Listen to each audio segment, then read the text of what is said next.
Today, I want to share some powerful insights about breakfast, what you are eating first thing in the morning, because it has a massive impact on how you feel throughout the entire day. Whether it's eggs, oatmeal, toast, pancakes, meat, or cereal, your first meal directly affects your energy levels, mental clarity, creativity, problem-solving skills, and even how well you sleep at night. I'll also touch on fasting and give you a clearer understanding of the good, better, best spectrum when it comes to breakfast choices. Let me start with what I used to eat for breakfast for years, stuff like Life cereal, and believe it or not, even Pop-Tarts. This was my routine for a long time, and at the time, I had zero understanding of insulin resistance. Here's the deal: insulin is supposed to help your cells absorb sugar and fuel. But when you become insulin resistant, your cells stop responding the way they should. You can't absorb energy properly, and the first place you'll feel it is in your brain. My brain cells weren't absorbing glucose efficiently, so I was constantly craving more sugar just to function. Back then, I also had no idea about ketones. To produce ketones, your body needs to drop carbs and sugar, either through low-carb eating or fasting. That's when your body starts creating ketones from fat, which are an excellent source of fuel for the brain. Ketones can elevate your mood, improve focus, and help burn body fat. When I used to have carb-heavy breakfasts, I would get hungry again within 90 minutes. But once I shifted into ketosis, I could go for hours without even thinking about food. Let's talk upgrades. Instead of traditional sugary cereals, you might switch to something like Magic Spoon, which contains no sugar, definitely a step up. Or go for a keto granola made with ingredients like coconut flakes, pumpkin seeds, and sunflower seeds, natural, with no added sugars or refined carbs. Now, oatmeal is another breakfast staple, but most versions on store shelves are heavily processed and packed with sugar. If you're going to eat oatmeal, choose plain, unsweetened rolled oats at the very least. The gold standard, though, is steel-cut oats. They take longer to cook, around 30 to 40 minutes, but they are far less processed and much better for you. But here's an important note about oats: while they are not GMO, they are often sprayed with glyphosate, a herbicide linked to gut issues and even cancer. Why? Because it dries the oats quickly. The same goes for wheat. So if you eat oats, go for organic, glyphosate-free steel-cut oats, and pair it with an otherwise clean, unprocessed diet. Let's zoom out for a second. On one end, you've got the ketogenic diet, low-carb, high-fat. On the other, you have the vegan diet, plant-based, often high-carb.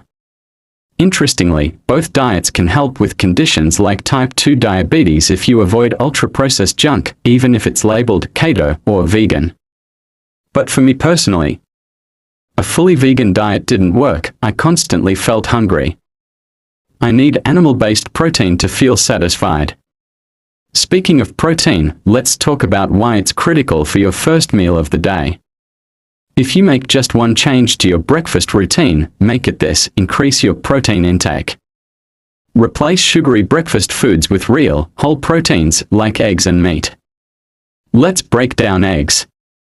Sure, there are different qualities: pasture-raised, organic, conventional, but even the most basic eggs are a major improvement over boxed cereal. If you're a student on a tight budget, any egg is better than a Pop-Tart. Bacon. It depends. I'd only eat bacon that's organic and sugar-free. But eggs and bacon together, that's a powerful, protein-packed breakfast. You can also toss in an avocado, some real cheese, like raw, aged European cheese, or even a high-quality yogurt.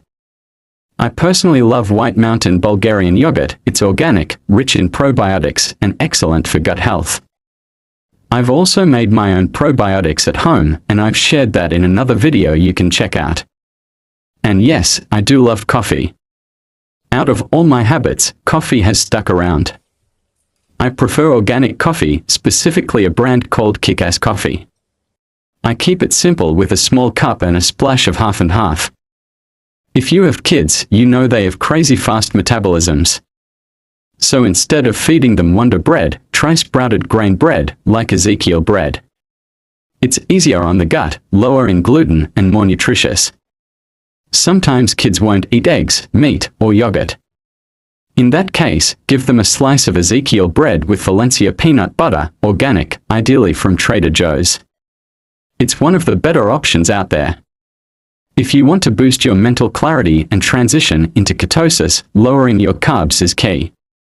If you've been eating high carb for years, you might notice something strange around 8 a.m., sudden hunger. That's usually due to a cortisol spike, part of your natural circadian rhythm. But if you just wait it out, that hunger fades. I've followed intermittent fasting for years, 2 meals a day, around noon and dinner. But recently, I've been experimenting with a new pattern.